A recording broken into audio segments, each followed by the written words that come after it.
Hello, everyone. It's your girl, Gabrielle. Welcome to a brand new episode of Hot Topics. If you are not familiar with this show, let me tell you what this show is about. This is a show where we like to talk that real talk, right? We like to talk real talk about real things, particularly in the fields of education, employment, entrepreneurship, mental health, physical health, anything that is steamy. We like to look at a variety of things from an educational perspective. And today is no different. I am excited about today. Today is a special episode. It's going to be a special presentation.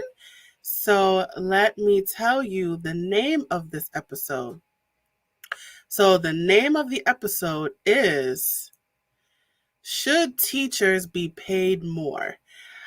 This is a controversial topic, so I'm just going to dive right into it. Should teachers be paid more? So that is the topic of discussion today. And as I said, this is a special presentation because the guest of honor will be me, Gabrielle.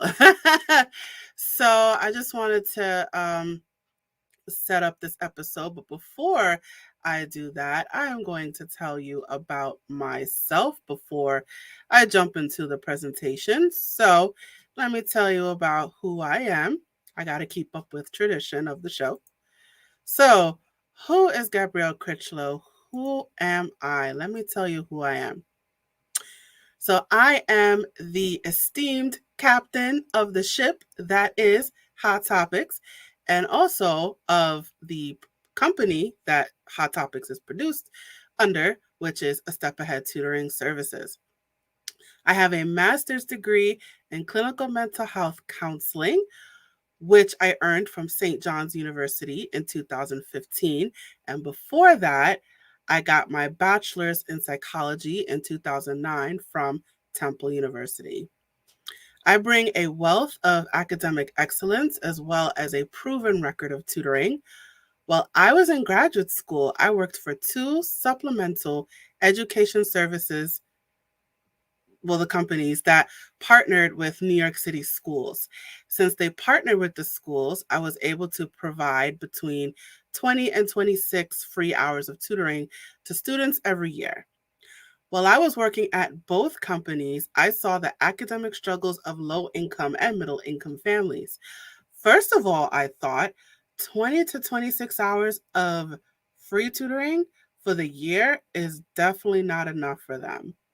Second of all, most of these students are misdiagnosed with learning disabilities, almost illiterate, and undereducated. I reached a point where I realized that these students deserved more than the limited services that these companies offered to them. It was in this moment that a light bulb went off in my head. Ding! I'll start my own company. My experiences in graduate school provided me with the insight I needed to excel at and enjoy tutoring, and to also inspire other tutors to do the same. Then I founded A Step Ahead Tutoring Services in 2013, and I have operated it ever since. My life goals are to become a full-time entrepreneur and to make community resources more accessible to populations in need. So that's a bit about me. All right, so let me jump into the presentation for today. Should teachers be paid more? So that is the presentation that I'm going to show you today. So I'm just going to set this up with some context. So today, August 22nd, 2022, depending on when you're watching this, I was on an Instagram live with Carrie Meyers. She is the CEO of her company called Empowering Educator. And one of the things, there was a few things that we talked about. We talked about burnout. We talked about burnout. We had a we were prior scheduled for the live, but I missed it unfortunately because I was just super exhausted. My body just gave out, so we had to reschedule. So the presentation that you are about to see today, well, right now, is the rescheduled interview. So, with that said, so one of the things we talked about was burnout and exhaustion and physical exhaustion, and taking care of yourself and making healthy decisions. Another thing we talked about was the meat of the episode, which is about teacher salaries. So, excuse me. So we talked about how much should teachers be paid and why teachers deserve to be paid at a higher salary than normal. And we talked about a variety of factors that will contribute to the salaries. And we got into some deep stuff. We got into some deep things, and and this conversation was very important to me, especially as an educator, especially as a tutor. This is something that needs to be discussed and put out there, and I have a platform to put all this stuff out there, so I figure why not. Let's talk about it. Let's get into this hot topic about teacher salaries. Should teachers be paid more? So we get into all of that. So I just wanted to set this up. I want to set the mood for the presentation that you are about to see. So this interview is on Instagram Live. It is on my Instagram Live, which is a Step Ahead Tutoring Services, and it is also on Carrie's Instagram Live, which is empowering educator.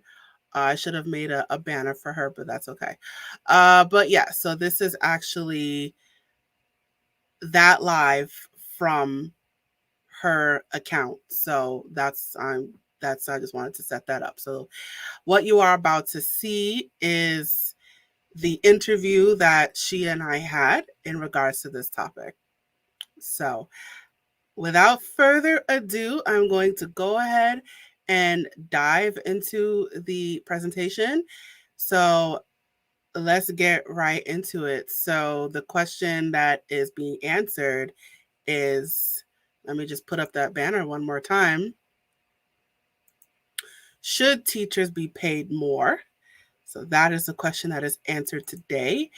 And we also talk about burnout and physical exhaustion. So, of course, all of that stuff is interwoven into the presentation. So, all right. So, without further ado, I'm just going to go ahead and dive into that presentation right now. So, bear with me as I set things up. Okay. Okay. Bear with me as I set things up. Okay. I think we're good to go. All right, so I am going to play this presentation right now. Without further ado, should teachers be paid more? Here it is.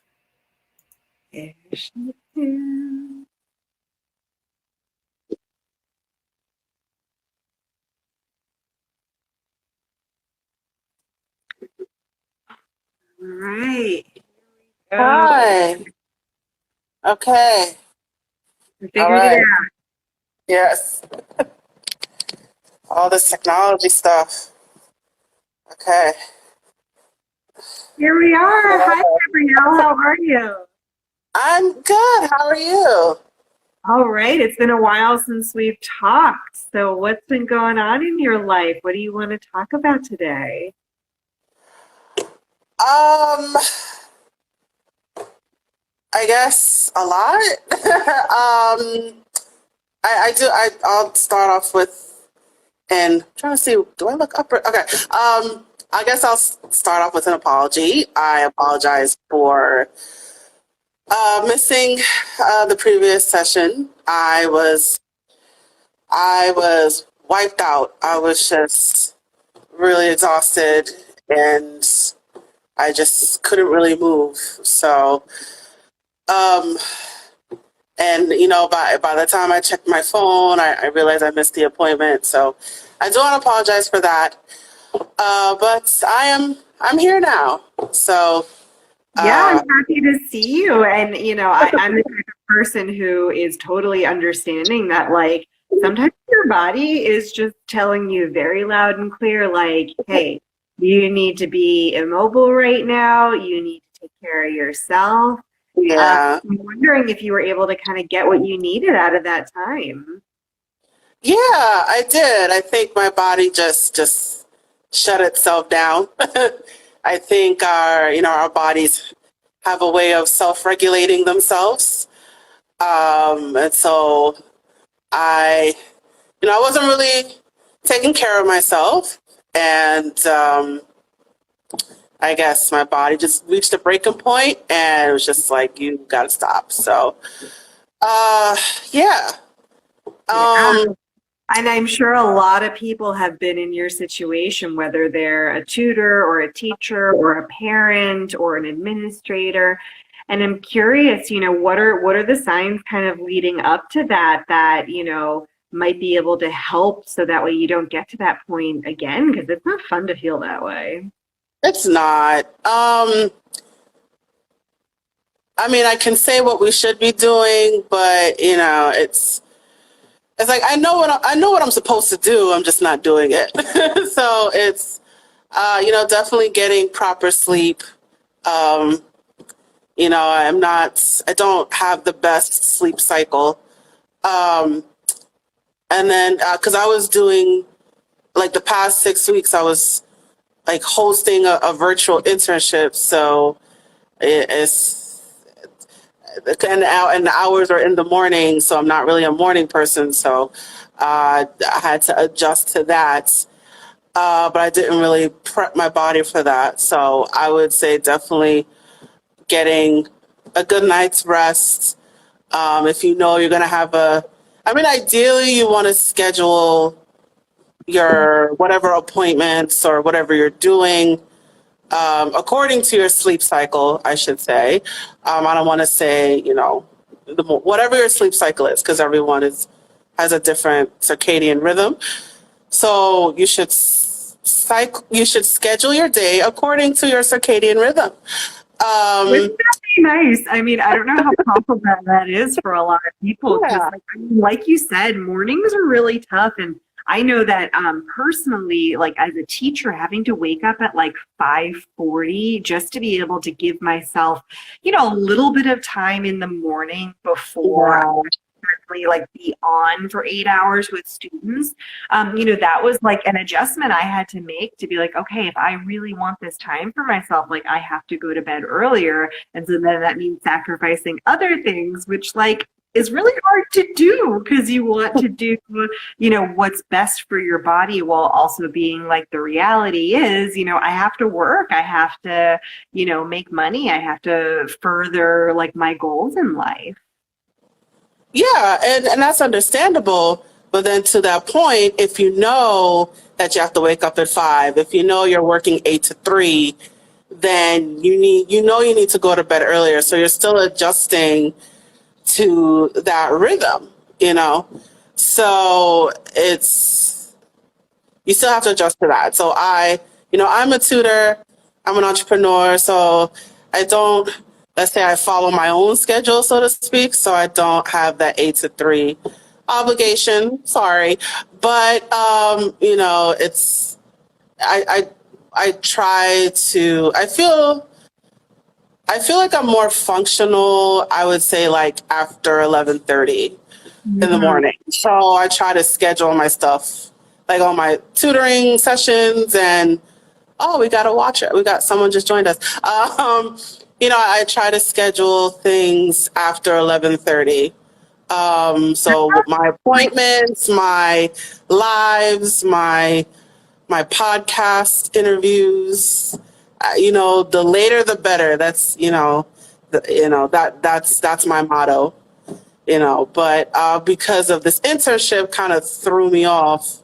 Um, I had to do it in the morning because I had to think about the schedules of high school students. So I had to adjust to their rhythm. But yeah, so that kind of threw me off. I see a comment, be yourself. I'm an educator too. Thank you, KPT Connect. Yeah, so so it kind of threw me out of a loop. But either way, I had 6 weeks. I had ample time to prepare, and I didn't prepare. And yeah, so basically, what happened last time was a culmination. Is culmination a word? Yeah. It's a culmination of poor decisions. So basically, my advice is, you know your know your know your personal schedule, know your circadian rhythm. You know, if you have something to do in the morning, make sure you go to bed early. You know, if you're a night owl, you know, make sure you gotta adjust accordingly. Yeah, I don't for know if that sure. makes sense. I feel like I was just babbling, but yeah. No, what you're doing is just sharing about, what you learned from this situation, which was, maybe you got to a point where there were just too many things on your plate, or this, new opportunity for those 6 weeks was just like a lot for your personal, nervous system and circadian rhythm to be able to handle. And so that Yeah. gives you information for, moving forward, so that way you don't get to this point again, because like you said, you're an entrepreneur, like you're hustling to do what you need to do to make your business successful. And a big part of that is making sure that it functions in a way that's going to work for you, because if it doesn't work for you, then you're going to get to these burnout points again. Yeah. Yeah, definitely. And just knowing what you have to do. I see another person join. Just knowing what you have to do, you know, so it's so if I would okay, so what did I learn from all this? I would say if I were to do the internship again, I think I would change the schedule. So I think, maybe not Monday through Friday, 10 to 3, we have to, let me get one weekend in there somewhere, maybe I will shift the hours later in the day, something that's more feasible for me. And I understand that being an entrepreneur, I have that luxury of switching my hours around. So I understand that not all teachers may have that luxury. This is not a one size fit all thing, but relatable. All right, awesome. Yeah, so I just want to point that out there. This is not, a universal thing, but I think just knowing that I function more in like afternoons and evenings, I try to keep my things scheduled around that time. So I think that internship threw me off for a loop, but so next time I would shift my schedule accordingly. So like I said, like maybe one of the days would have to be a weekend, or shift the hours later, maybe not 10 to 3, maybe 11 to 4 or 12 to 5, like whatever.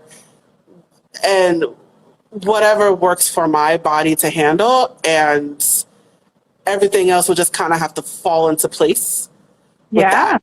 I mean, that sounds like a really smart business plan, because I'm an entrepreneur as well. And we've got entrepreneurs who are tuning in who, like, we understand that, like, we have to hustle to get what we want, but we also have to be able to sustain the hustle, right? And that's a really hard balance to strike between, like, I know I need to do, like, what needs to get done. Like, I can have a list, like a to-do list, 100 items deep, but like, it's never going to be easier to check off those 100 items if every time I'm doing it, I'm like maxed out and I'm exhausted and I'm overtaxed and I'm working when I don't feel inspired. And I think it's really important to be able to create a business that's sustainable, because otherwise, who's going to do it when you're the one who is, at the center of it all? And if you're not able to, then does the business cease to function? No, like, you got to find a way to still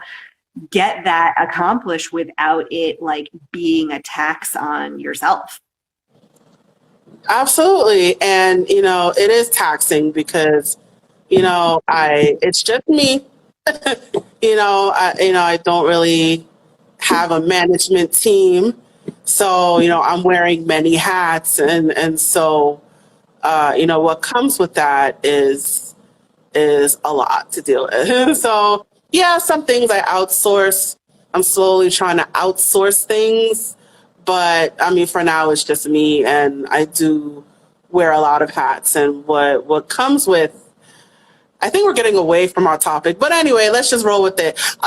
Yeah, I think what comes with wearing so many hats is it's more weight that you're putting on yourself, and just thinking about it visually, like if you actually wear multiple hats, like literally put on like 12 hats, and what's happening, that's each, I like to think metaphorically.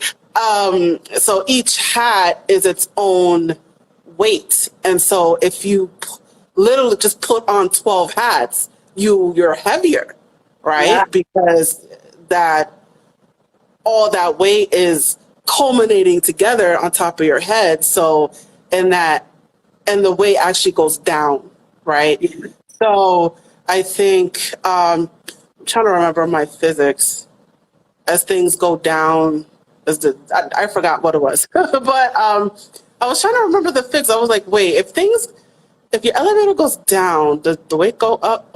Anyway, the point is, if you're, yeah, because it's gravity, right? So things are calming down, right? So if you literally put on like 12 hats, 20 hats, yeah, it's not a lot of weight, but it's you feel heavier because that weight is coming down because of gravity. And so basically this, like as an entrepreneur, I'm wearing 12 hats. So of course that's more weight for me to carry. And so, I'm slowly trying to pass off the hat to someone else, but I'm still wearing multiple hats. And so that's more weight for me to Yeah, do. it's a lot for one person. And then you're also thinking about, well, then like, what's the point of having hat on top of hat on top of hat if I'm not seeing them, if they're not each kind of getting their own like time in the spotlight. And I also think about like what we had originally talked about discussing today was kind of these like unseen costs of Yeah.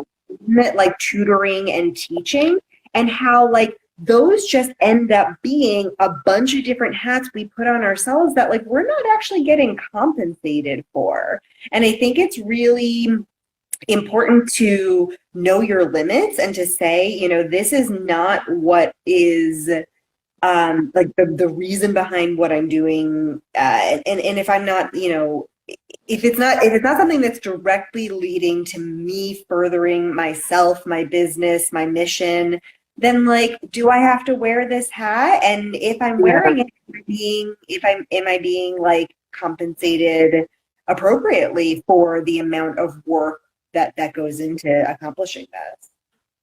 Yeah. So I guess, is that a segue? Segue.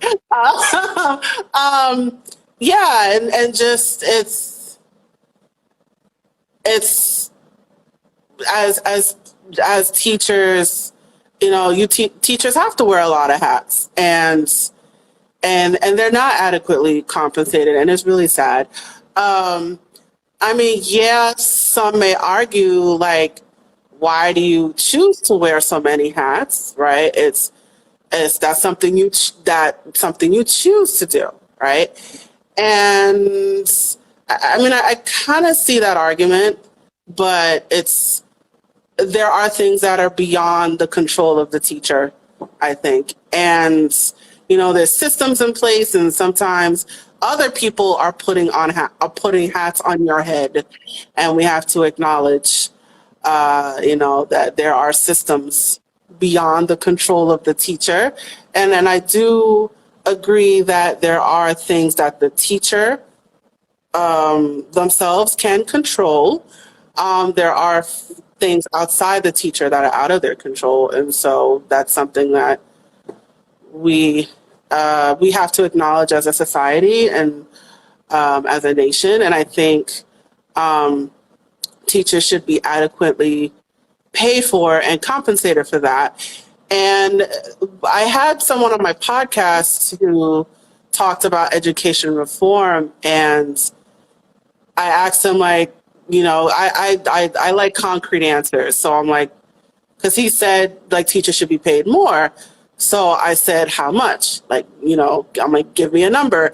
And he said they should be paid the same as college professors. So I can't really quote. I don't know how much they get paid. No, they get paid a lot. It depends on the I'm thinking like college faculty, like, yeah, depending on the college. I think I want to say they can be six figures. I might be wrong about that. But I think it depends on a lot of different factors.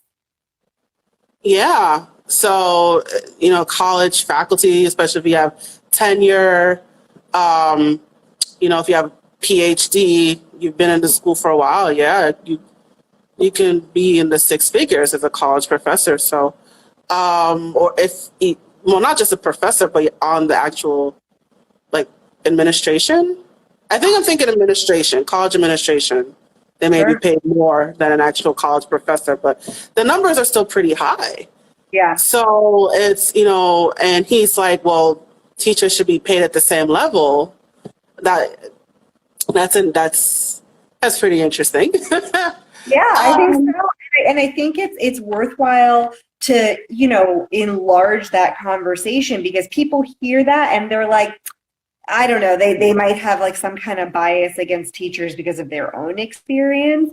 But what I think is so important is to actually shift the conversation and wonder, like, well, what's possible if a teacher is actually paid what they're worth, like for the amount of time, energy, and effort that they put into, planning, grading, conferences with parents, meetings and faculties, additional tutoring, club supports, coaching, all those extra things.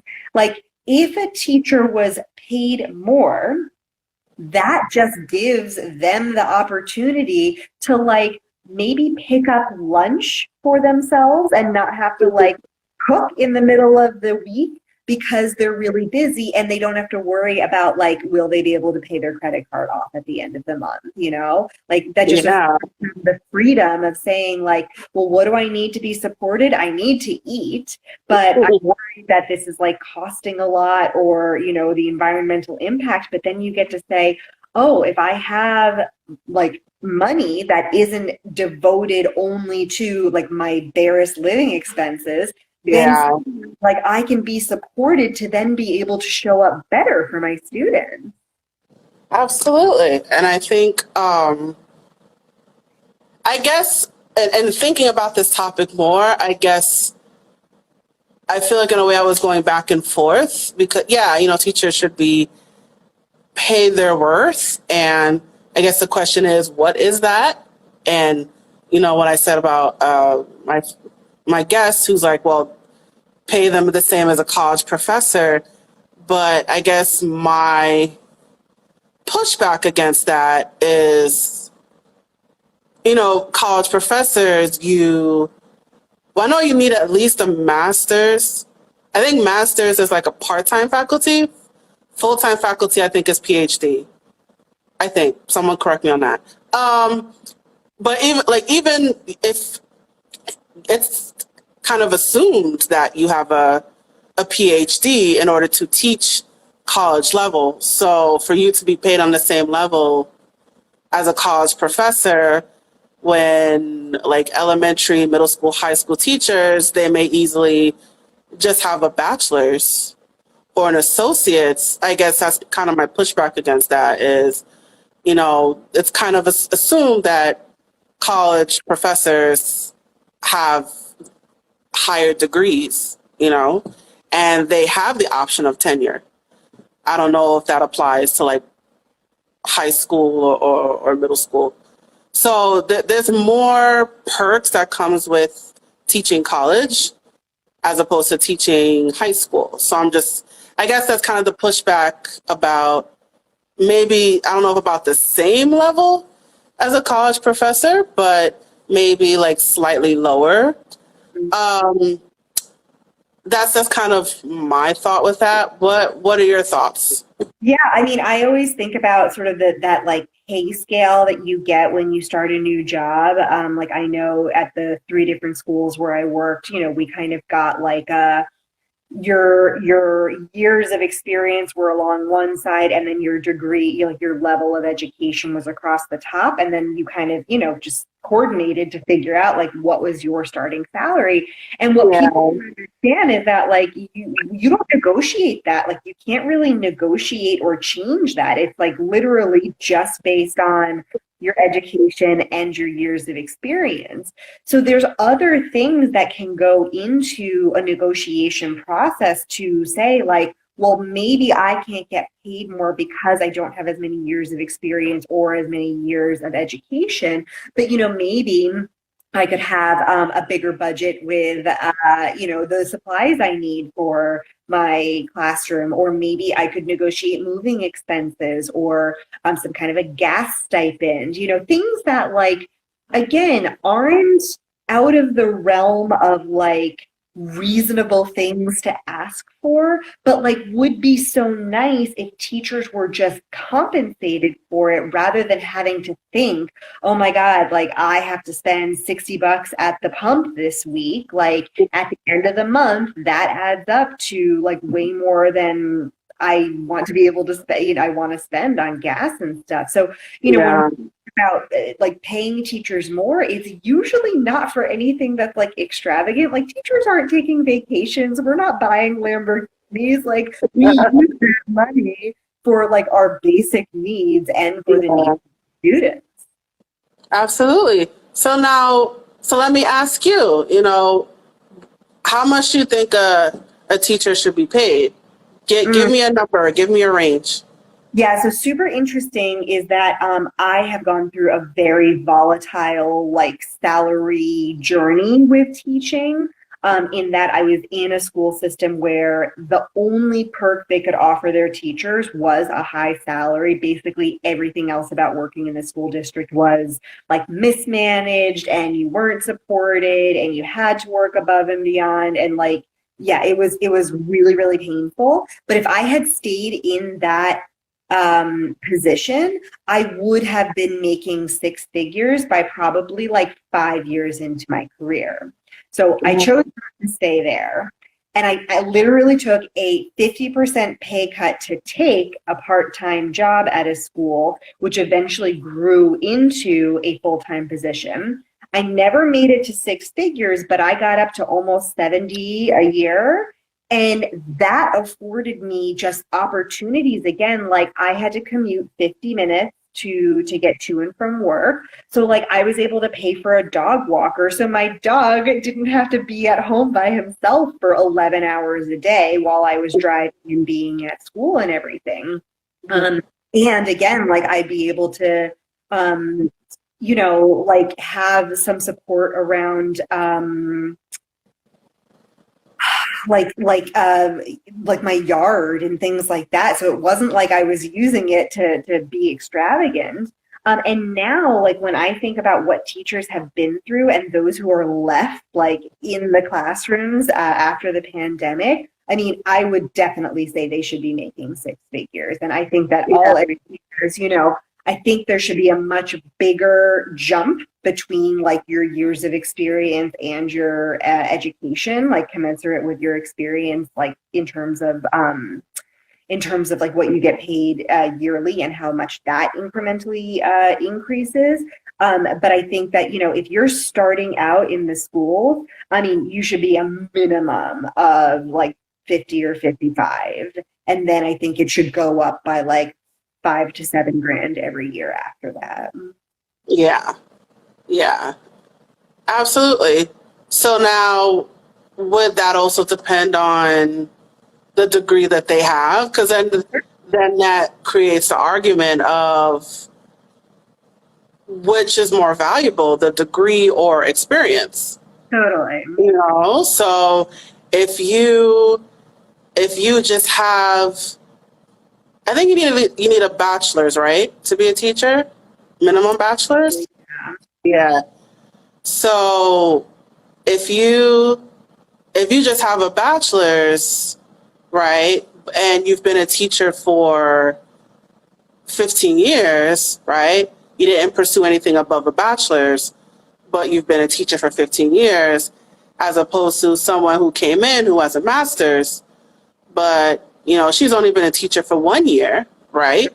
So should the one with the master's be paid more, even though she's been a teacher for 1 year, as opposed to the one with the bachelor's who's been a teacher for 15 years?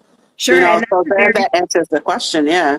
Yeah, I mean, that's a very specific example that I think would, really just depend on the situation. But Yeah. I think it's important to weigh both of those things as valuable, right? Not only do we as teachers need to learn the pedagogy and the framework behind how to teach, how do kids learn? How do you teach them? What's developmentally appropriate? All of that is really important in a teaching, certification program, as is the real world experience you get from having to learn how to classroom manage every day and grade in your planning periods and make sure that you go to the bathroom during the day and do all of the things that are also really important. But again, you're not seeing that as a valid part of the experience. But they are. I mean, these are all things you learn as you've been in a school for a long time. And Yeah. I think, and I also think that schools should be paying for teachers to advance themselves professionally. I think they should be paying for the degrees. I think they should be paying for the supplies. I think that they should get time off to be able to pursue professional development opportunities like conferences and workshops. Because we know that teachers are better at their job when they get a chance to connect with like-minded people and they get a chance to advance themselves, professionally. Absolutely. Absolutely. And I know, so now that brings up another question about, so I know it also depends on the neighborhood, right? So, how much do you get paid working in a city school as opposed to a school in suburbia?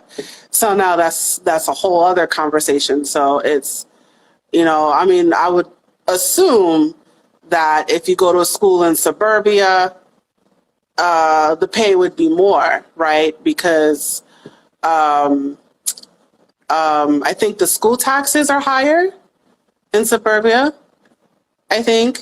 Usually. But then that also goes to the question of equity, and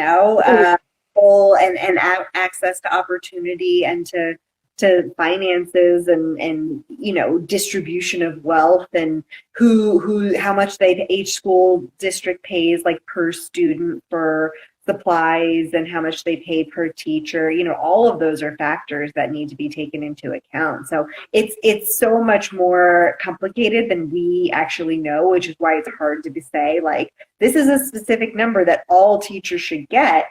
But I do think that thinking about what is possible as a result of being paid what you're worth is more important than the actual number of what that would be.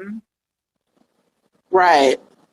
So I know there's a bunch of different factors, but I think the bottom line is that teachers should be paid their worth. And that is a lot of work, to manage a classroom of 15, 20, 25, maybe even 30 kids, right? And you have the paras and you have your assistants, but it's still planning. It's you're there for whole days, multiple classes. You're dealing with parents, and it's a lot, and the school system itself is, what's the word I'm trying to say? It is a system, right? So it is, I this is my opinion, but I think school is scheduled to work like an actual work day. So I think there's a conspiracy behind schools, but I think it just, the fact that this public schools, private schools, charter schools, it's operated as a system, right? So, and and the guest I was talking to, the one with the my podcast, he even said like it's structured like a factory. So I think the fact that it does work like a system and it's a bunch of different kids following the same rules, and it's pretty universal. I think and there's so many different personalities that you have to deal with. So that's the problem with the school system, is that that's just it. It is a system. It is a single set of rules that you have to apply to all these kids, but it's difficult to do that when you have all these different personalities. You have some in special ed, some in general ed.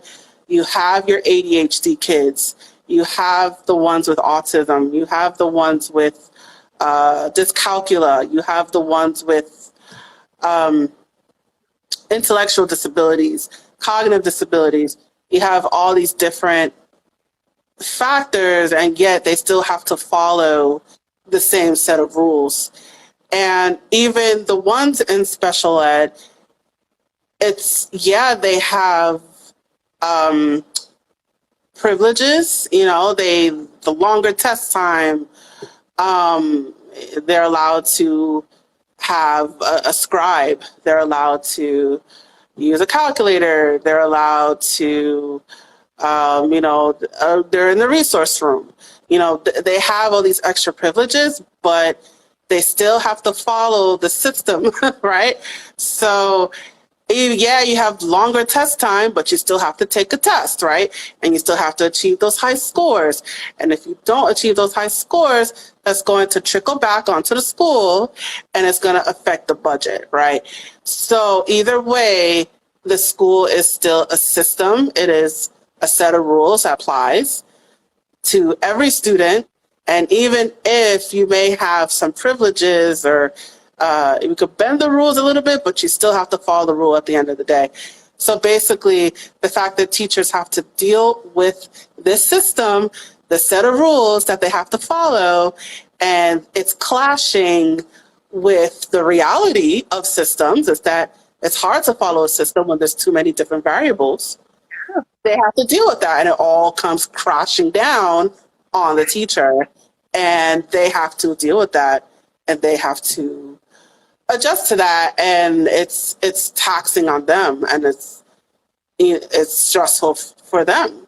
Yeah, and no one talks about that as like an unseen cost behind what it takes to actually like make it in this profession, which is that you have to kind of be willing to play the game while teaching your students how to play the game, and yet the game is not favorable to us being like complex individuals who might need more differentiated instruction and different types of support that are not prescriptive.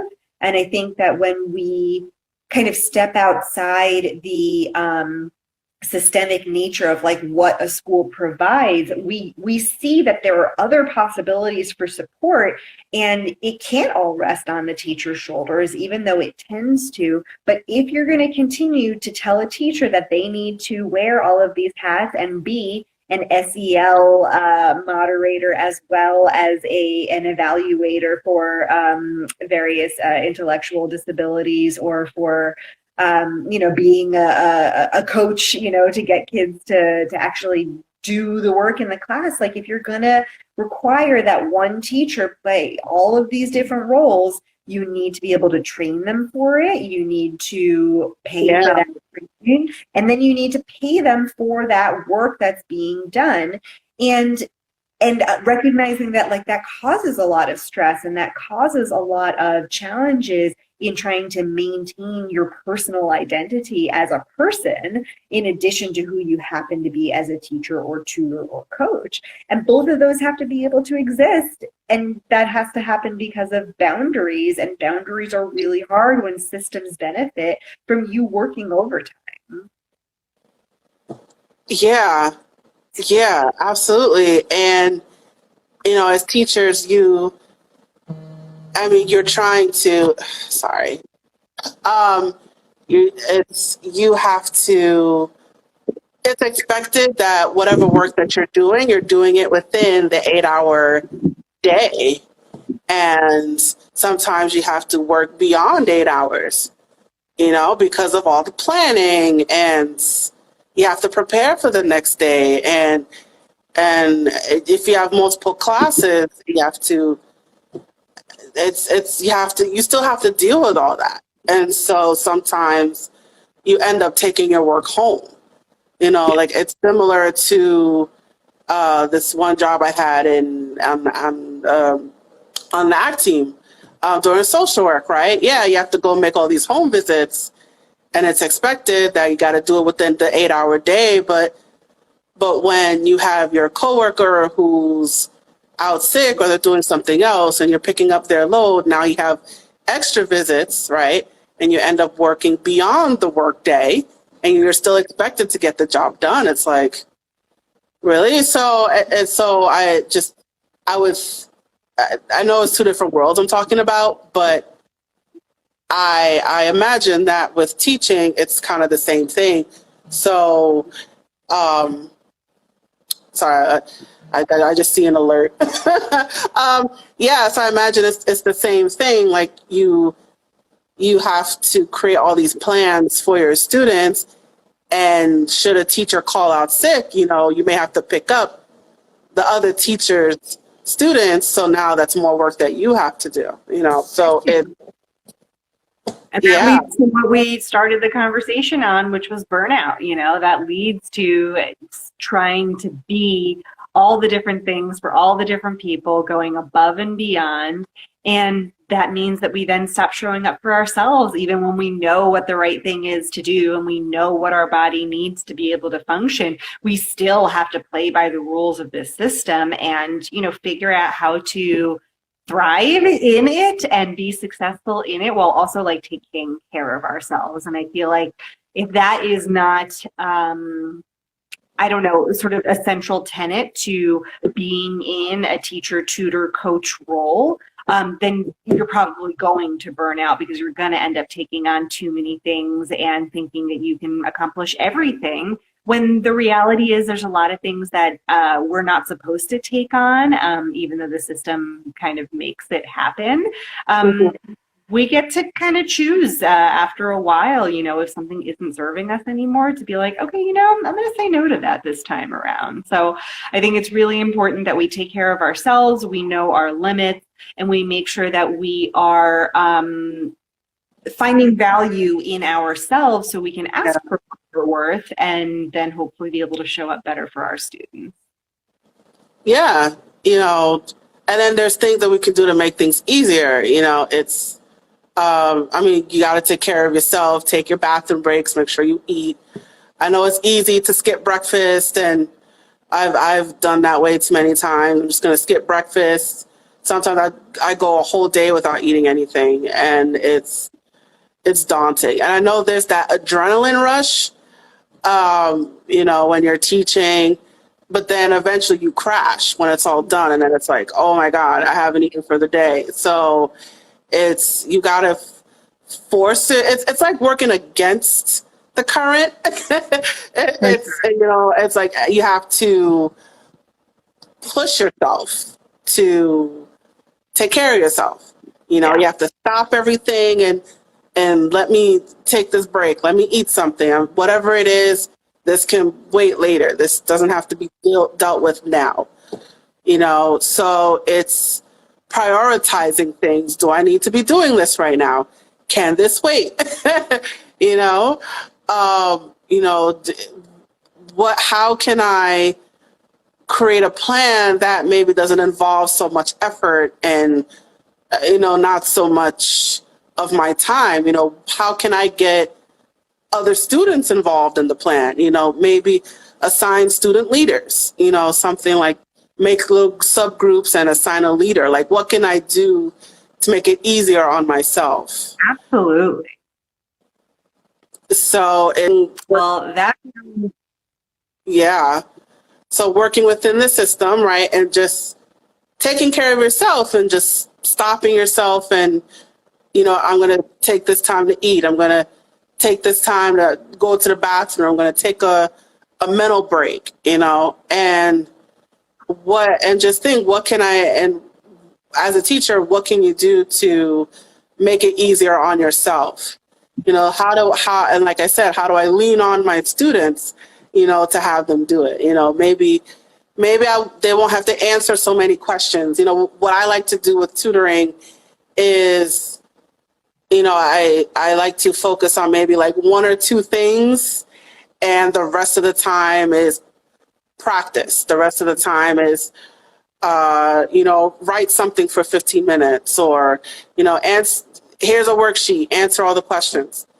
It's what can you do to make it simple for yourself? So it's pretty much think less is more. That's the mentality I try. That's the mentality I try to practice. It's less is more. Like maybe today we'll focus on, and I understand again, I'm an entrepreneur, so I have the luxury of doing this.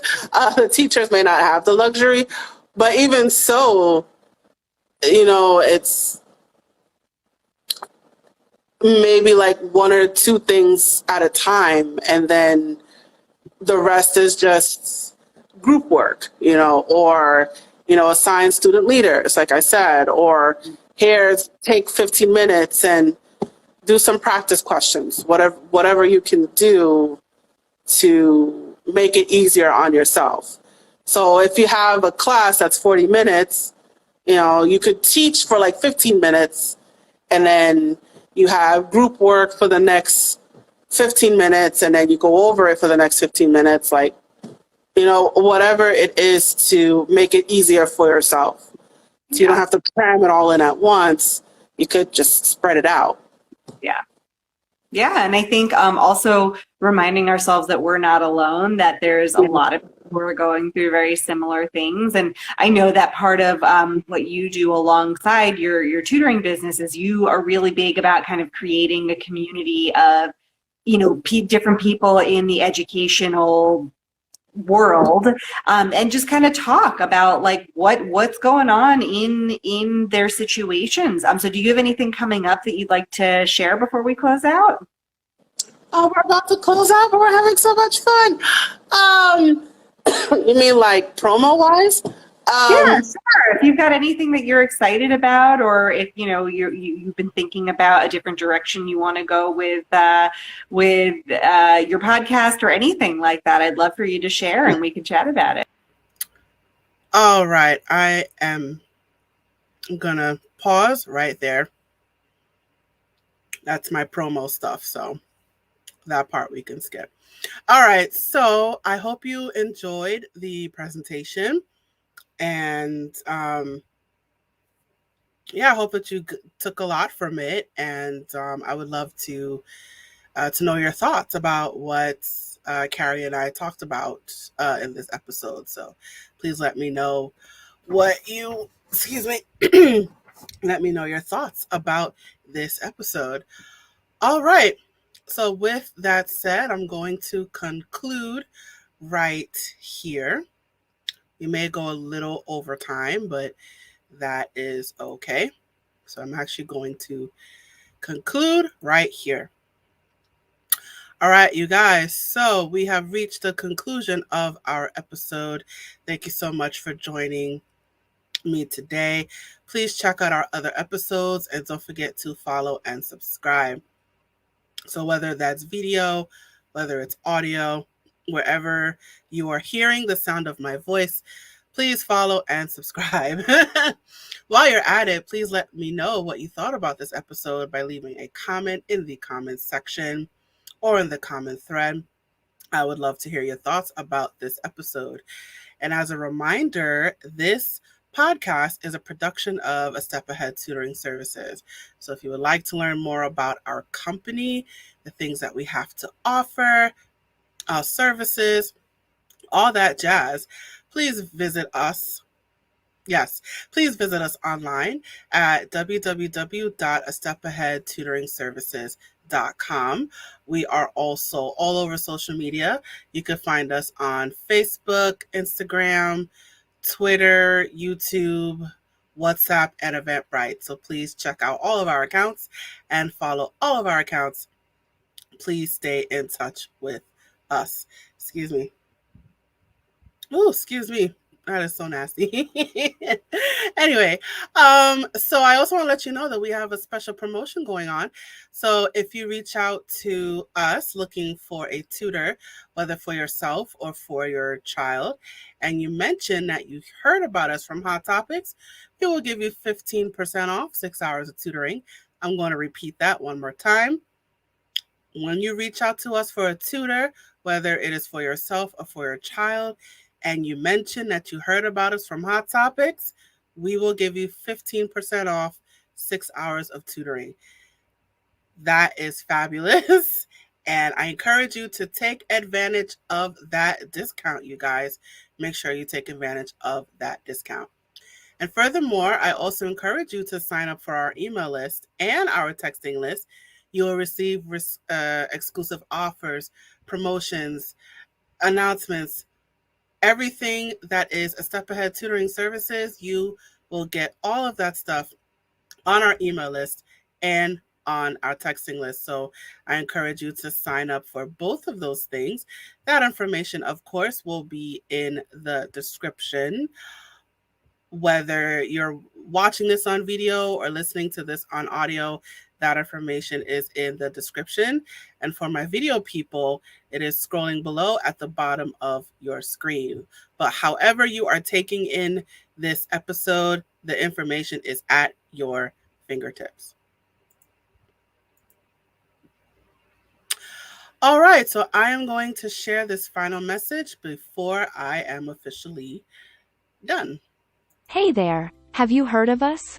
We're a small team of tutors here at a Step Ahead Tutoring Services. We believe that education and information should be accessible to everyone, regardless of income, race, or creed. We're dedicated to making this happen, but we need your help. Please consider making a donation to our company. No amount is too small. Your donation will allow us tutors to remain employed. Offer free and low-cost services, put on productions like this podcast, and reach out to families nationwide. With your help, we can tackle the academic challenges of our students and the emotional, mental, and behavioral changes that result from these challenges. As a bonus, we can improve our communities in the process. Support us today. Send your donation by Cash App to $ASATS2013, by PayPal or Venmo to @ASATS2013, or by Zelle to success@astepAheadTutoringServices.com. For our Facebook Live viewers, you can also send us a star. Your support means a lot to us. Please note, we're a for-profit company. We're not a charity. Your donation may not be tax deductible. Please consult a tax professional.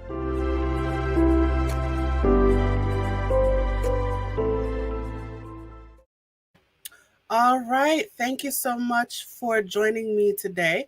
I look forward to seeing you at the next episode. Thank you so much, you guys. And now I am signing off. Bye.